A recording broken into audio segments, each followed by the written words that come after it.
Talladega Superspeedway, one of NASCAR's most iconic tracks. It's had some of NASCAR's most iconic, thrilling, exciting, insane, chaotic, whatever other word you want to put. It's had those moments.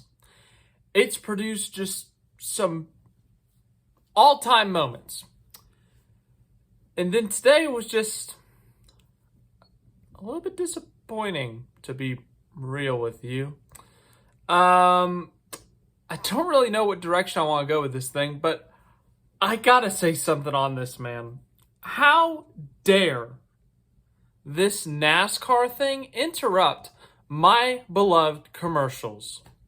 How dare they? Yeah, okay. So I understand. You got to pay the bills. If you're Fox, if you're NBC, Amazon, TNT, whoever you are, you got to pay the bills.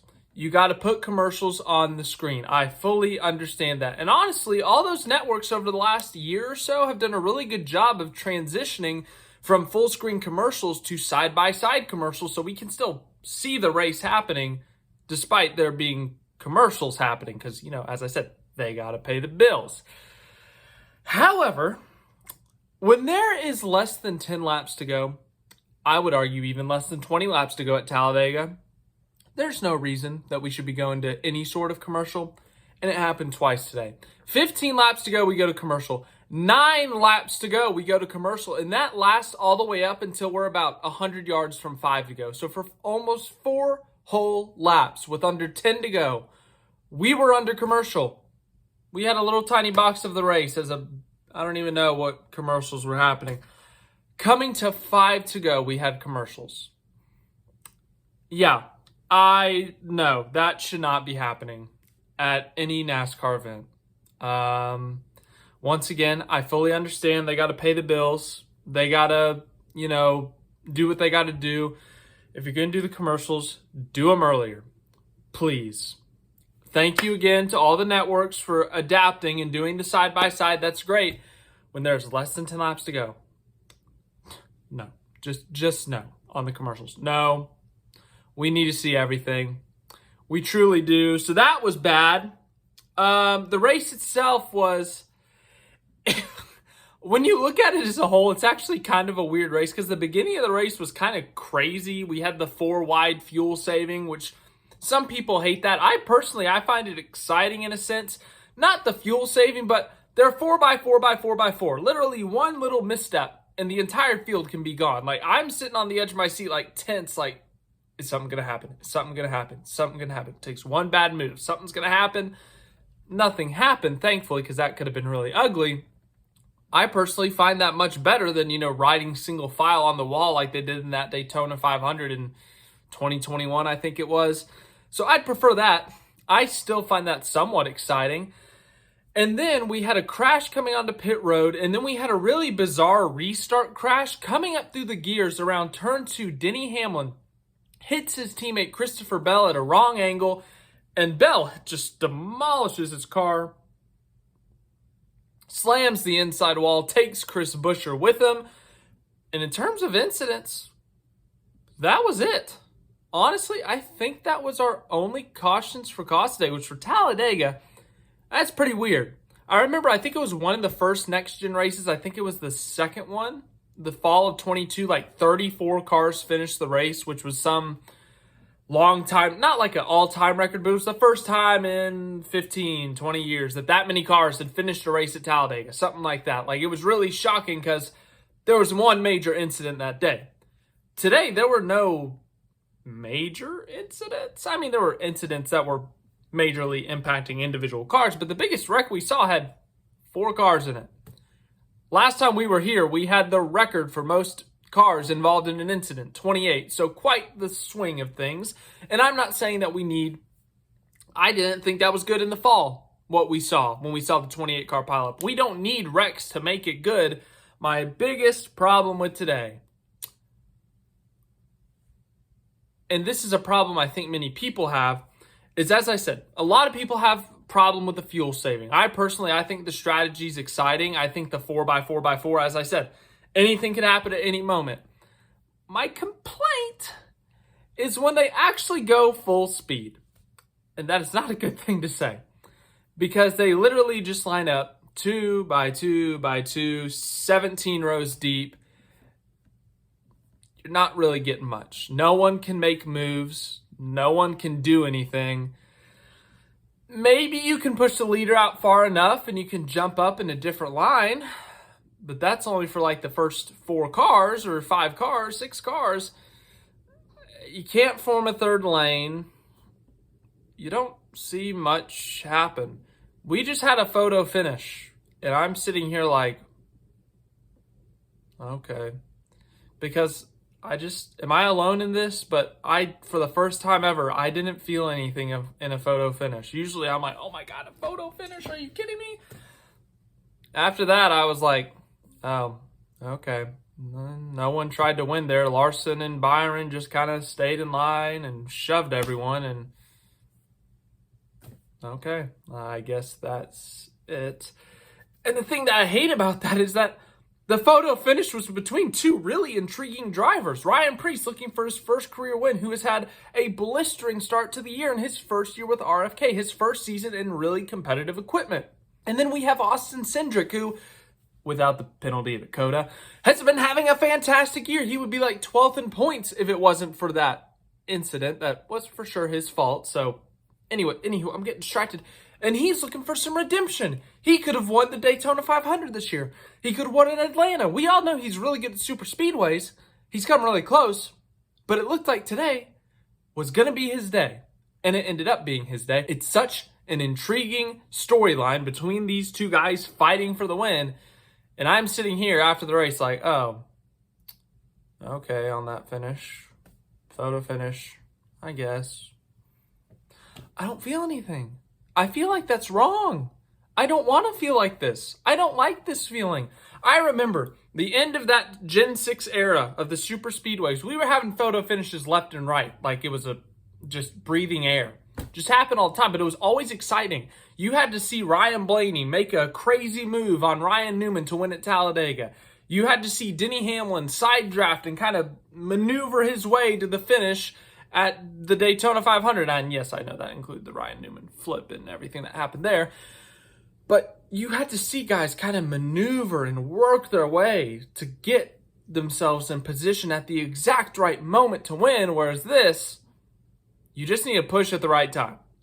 You don't really got to do much else. You might have to do some side drafting, sure, but like, unless someone pulls out a line behind you, like, you're not really under threat except for the guy next to you, whether he's on your outside or your inside. And it's just kind of like, okay. So, yeah. We don't need, positive note. I've been too negative this video. Positive note. We ended this race under green. We ended this race without destroying a bunch of race cars for no reason whatsoever. Good job to the field. Very good job. We finished this race under green. We finished this race with a lot of clean race cars. That is a positive. We do not need to wreck 28 race cars in one incident. We do not need to wreck 10 cars, 5 cars, 1 car, whatever it may be. We don't need to wreck a bunch of cars in order to have a good Talladega race. We can have good Talladega races without junking the field. So, but I guess if I forget anything, I mean, we'll obviously talk about it tomorrow on Monday. But let's talk about the results. So Austin Cindric picks up his 3rd career win. Back-to-back seasons with a win. Won his first race in 2022 at the Daytona 500. Last year picked up a win at Gateway, his first non-super speedway win. And then this year he's back in victory lane. 3 wins in his career, 3 different tracks. As I said earlier, we know how good Austin Cindric is at these super speedways. He's led tons of laps, a number that's so big I don't even know. He's won stages at these super speedways. He's put himself in position countless times, but ultimately, outside of that Daytona 500, he's fallen short. Whether he's gotten wrecked by someone like we saw at Atlanta with him and Kyle Larson, or he gets shuffled out of line, caution comes out, whatever it may be, he's found odd ways to lose races in the super speedways. Today, he found a way to win at a super speedway. The way the pit cycle worked out, the way the field kind of came together, it put Austin Cindric on the front row. And these super speedway races, the way they play out now, if you're on the front row, coming to the white flag, or even just coming to 30 to go, 20 to go, whenever they pitted, you got a pretty good chance if you don't get shuffled out of line, which means like you got to mess up or you got to get hit at a really bad angle, kind of like what we saw at Daytona with Christopher Bell. So you got a good shot. And we know how good of a super speedway racer Austin Cindric is, whether it's Daytona, Atlanta, or Talladega. So it's no shock to see him up here, but he wins. He's in the playoffs. Team Penske, their first win of the season, just like we all predicted. Joey Logano's led a lot of laps. Ryan Blaney's had a lot of speed, led a lot of laps. But Austin Cindric, who's also had speed and led a lot of laps, ends up being their first winner of the year. He is in the playoffs. Big deal for him. Ryan Preece, who once again has had a fantastic year. Oh, so close. Ryan Preece finishes second. It's his third, fourth top five of the season. He's had, as I said, he's had a fantastic start to the year. He might be top 10 in points right now. Correct me if I'm wrong on that. I could very well be wrong. As I said, he's had a great start to this year. The third at Vegas. Top 10 at, what was it after Vegas? He had a top 10 somewhere after that. Was it Martinsville or something like that? He had a top 10 somewhere else. Point being, he has had a fantastic start to the year after flipping at Daytona. All that press he got for that. He's driven fantastically this year. And it's been at a variety of tracks. They are a legit playoff threat right now. They've threatened to win a couple of races now. This 60 team is looking very impressive. Honestly, in the points, they might be the highest in the points of the RFK cars. I know he's at worst second because Brad Keselowski. We'll talk about him. It'll be a few minutes, but we'll get to him. Got to go a long way down the order. But Ryan Preece, second great day for him. Oh my God, it happened again. It's a miracle. Kyle Larson has finished top 5 at a super speedway. Sound the alarms. Get ready for the apocalypse. Kyle Larson has back-to-back top 5s at super speedways. Whatever his ritual was at Atlanta and Talladega today, for Atlanta in the summer and Daytona in the fall and Talladega in the fall, he needs to do that ritual. Just every time. Don't change a single thing. I think he scored the most points today. He did. He won a stage.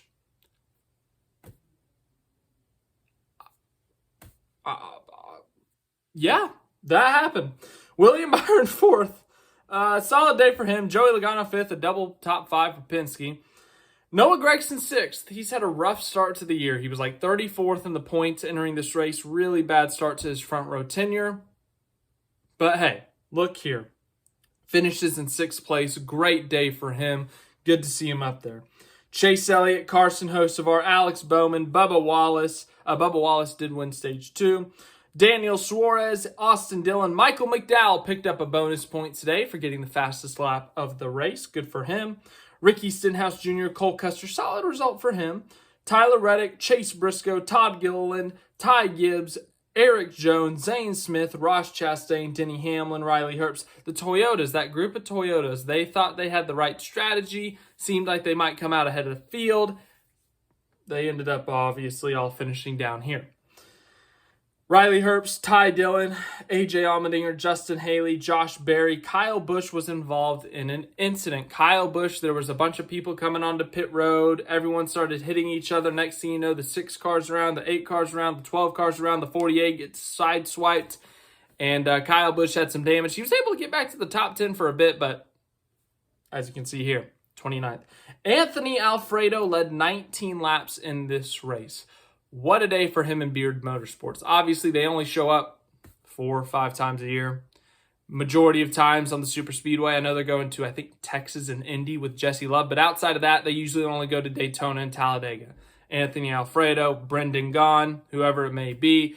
And they actually have some competitive speed. We see him lead some laps. We see him maybe be in contention for a top 10, top 5. But today, Alfredo leads 19 laps. That's a big deal for them.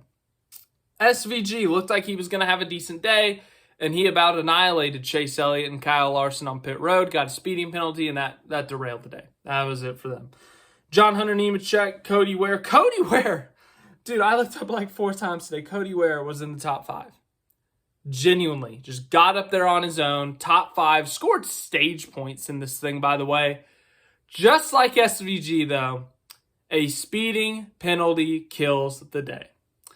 Unfortunately for Cody Ware, he finishes 33rd after what was a really promising day. It looked like it was going to be an extremely competitive result from him. But as I said, speeding penalty murdered their result. JJ Yeley led 2 laps in this thing. Fun fact. BJ McLeod, Get Loud for McLeod, had an engine issue. And these are our only DNFs right here. McLeod, Busher, Bell, Keselowski, Blaney. We only had 4 cars out from incidents. And there were 2 separate incidents for 2 cars apiece. So, as I said, really tame Talladega race, which is not the problem I have with this race. Tame Talladega races are fine in terms of the wrecking, but I want to see passing. I want to see some moves being made. I want to see the race on my TV screen with 7 laps to go, if you understand what I'm saying. So, I'm disappointed in this race. Talladega is a great facility. It's a great racetrack. If you go to the race, you're going to have a great time. I guarantee it. It's one of the best tracks you can go to as a fan. But in terms of the racing product today, not really a fan, if you ask me. Once again, the fuel mileage, I like the kind of, it's interesting to see the strategy side, the 4x4x4. It's like, oh, anything could go wrong. But when they're full speed 2x2, they're just kind of, I think Kyle Larson said after the race, stalled out. So, there was a really funny response. I forgot to read this out. I got to read this out. It was really, really funny. So Chris Buescher's crew chief, Scott Graves, after Denny Hamlin had the bad push on Bell, which took out Bell and Buescher. God. This team worked so hard every week, had our driver in position for the end of stage 1, and the guys that would consider themselves some of the best drivers in the world can't even get through a restart. I see why you have an insurance sponsor at Denny Hamlin. He added Denny Hamlin. Can I file a claim? I felt like the world needed to see that if you haven't seen that already. So, that's all I got for Talladega. Tomorrow we'll do the Monday after Talladega. Next is my home race, Texas. So that'll be fun. Thanks for watching. Hope you enjoyed, and we'll see you at the latest tomorrow.